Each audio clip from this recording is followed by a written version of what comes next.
আমাদের ভিডিওটি আপনাদের কাছে কেমন লাগছে তা অবশ্যই আমাদের কমেন্ট করে জানাবেন। আর ভিডিওটি ভালো লাগলে আই মিস ইউ চ্যানেলটি সাবস্ক্রাইব করে রাখবেন আর লাইক দিতে ভুলবেন না কিন্তু। ধন্যবাদ সবাইকে। রাগী মেয়েদের মন খুব পরিষ্কার হয়, কারণ তারা রেগে গেলে তাদের মনের মধ্যে জমানো সব কথাগুলো বলে দেয়। এতে মনের সব রাগ মুখের কথার সাথে বেরিয়ে আসে। যে মেয়েরা কথায় কথায় রাগ করে তাদের রাগগুলো কিন্তু ক্ষণস্থায়ী, কারো উপর বেশিক্ষণ রাগ করে থাকতে পারে না। রাগী মেয়েগুলো সচরাচর একটু চুপচাপ প্রকৃতির হয়ে থাকে। এরা কখন রাগ করে, এরা কখন কোথায় রিয়্যাক্ট করে, এটা আগে থেকে বোঝা মুশকিল।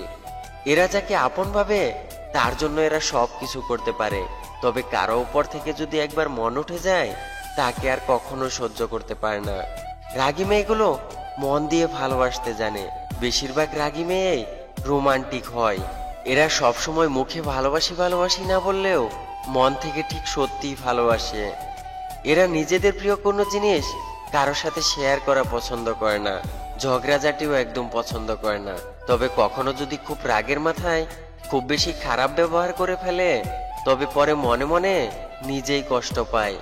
এদেরকে কেউ উপকার করলে তাকে কখনো ভুলে যায় না, যতটুকু সম্ভব অন্যের ভালো করার চেষ্টা করে।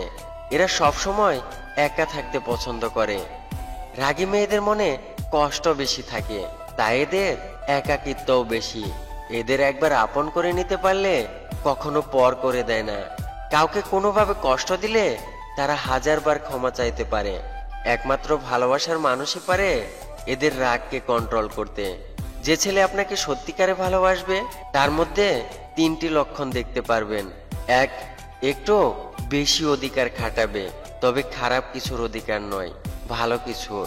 যেমন আপনি কোনো জায়গায় গেলে আপনি তাকে না বলে গেলে একটু রেগে যাবে। 2, কখনো চাইবে না আপনি কোনো ছেলের সাথে কথা বলেন, ফেসবুকে ছবি আপলোড করেন। সে চাইবে আপনি পর্দা করেন, পর্দা করে চলাফেরা করেন। 3, হাজারো ব্যস্ততার মাঝেও আপনাকে ফোন দেবে, আপনার সাথে কথা বলবে, আপনার ছোট ছোট স্বপ্নগুলো সব পূরণ করার চেষ্টা করবে। আসলে পৃথিবীতে কেউ ব্যস্ত নয়।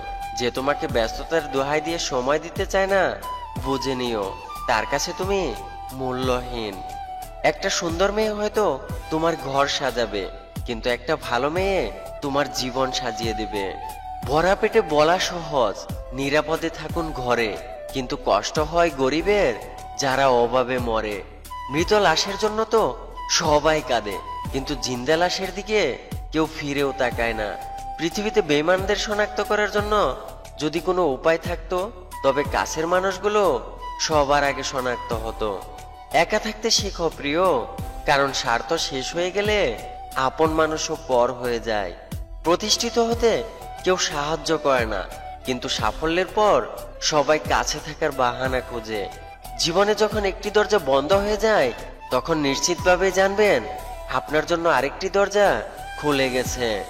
বাইরে ভালো আছি বলাটা ফর্মালিটি, আর ভিতরে খারাপ থাকাটা নিয়তি। প্রয়োজন ফুরিয়ে গেলে মানুষের কথা বলার ধরনও পাল্টে যায়। কাউকে ছাড়া কেউ অচল নয়, শুধু মেনে নিতে একটু সময় লাগে। কিছু ভুল মানুষকে অনেক কিছু শিখিয়ে দেয়, কিছু কষ্ট মানুষকে পাথর বানিয়ে দেয়, কিছু অভিমান মানুষকে অনেক পর করে দেয়, কিছু বাস্তবতা মানুষকে অনেক বদলে দেয়।